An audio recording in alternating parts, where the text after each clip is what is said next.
Bonsoir à tous, je suis Judas le Magnifique.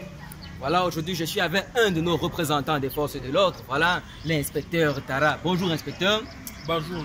Merci déjà d'être avec nous. Nous aimerions savoir si vous êtes au courant du vent de violence qui règne entre les policiers et les civils. Oui, oui, oui. Et je pense que j'observe la scène. C'est bien.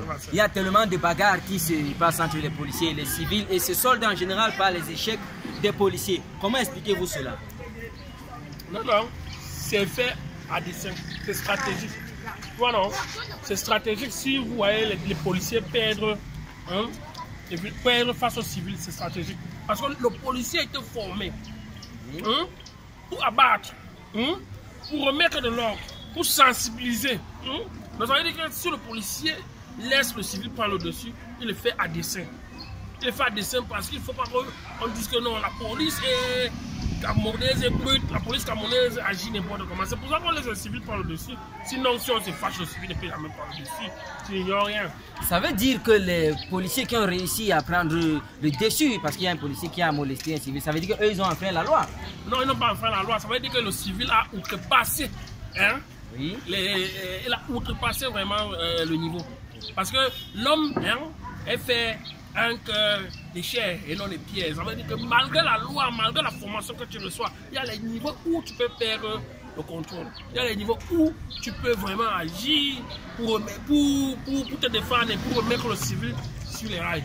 Déjà, il y a des internautes qui nous regardent, ils envoient déjà des messages qui disent déjà quel est le niveau, le type de formation d'un policier parce qu'ils ont presque tous des gros ventres. Est-ce que là-bas où vous vous entraînez, on vous donne plutôt des substances pour faire ressortir votre ventre alors que le sport est censé le faire diminuer? Est-ce qu'un policier est capable de soulever quelque chose de plus lourd qu'une bouteille de bière? Vous pouvez répondre à ces questions?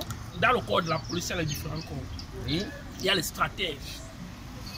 Stratège. Oui, il y a les stratèges. Oui. Il y a les commandos qui interviennent sur le terrain. Vous êtes un stratège, je Nous suppose. sommes les stratèges. Et le ventre aussi est laissé à dessein. Oui. C'est le ventre qui porte la tête. Parce qu'un stratège, c'est quelqu'un qui utilise beaucoup sa tête. Oui. Ça veut dire qu'il pense beaucoup. Il réfléchit beaucoup. Il analyse beaucoup. Et avec un ventre vide, il ne pouvait pas porter une tête qui réfléchit beaucoup comme ça. Et il faut un ventre consistant pour porter une tête qui réfléchit ainsi. Très bien. Et les internautes demandent encore sur combien de mètres est-ce qu'un policier avec un tel ventre est capable de courir? On dit, un vieux proverbe dit, les enfants savent courir mais ils ne savent pas se cacher. Un policier qui a un ventre pareil, je vous dis toujours que c'est les stratèges, il ne court pas en désordre. Il se positionne pour piéger l'adversaire. Donc il ne court pas en désordre, il se positionne, il piège l'adversaire. Et quand l'adversaire fait l'erreur, croyant qu'il court trop, il finit par tomber dans le piège. Tout récemment, il y a eu un duel du côté de Bessengue entre un policier et un civil. Tous les deux étaient presque gros. Une technique est survenue là-bas qu'on a baptisé le dernier pied du serpent. Est-ce que vous pouvez nous décrire un peu le dernier pied du serpent, les coups portés par les policiers? C'est une stratégie que nous, les policiers, on est en train de mettre sur pied.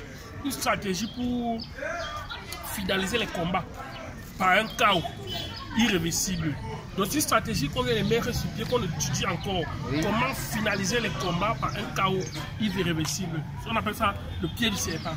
Oui, c'est une stratégie qui est encore en étude. Donc plus tard, on va vous donner des informations dessus. Pour le moment, on étudie encore en interne. Donc le pied du serpent est supérieur au pied de Yagami? Non, le pied du serpent, c'est la fin de la fin. C'est la fatale.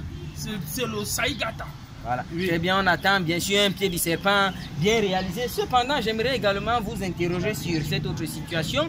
Lorsqu'on sépare, parce que cette bagarre qui a eu lieu à Bessengue, ceux qui ont séparé, qui est-ce qu'ils ont sauvé, le policier ou le civil? Si la bagarre se prolongeait, vous pensez que qui pourrait avoir le dessus? Bien sûr qu'ils ont sauvé le civil. Vous venez de parler d'une technique irréversible qu'on appelle le pied du serpent. Et il y a les niveaux.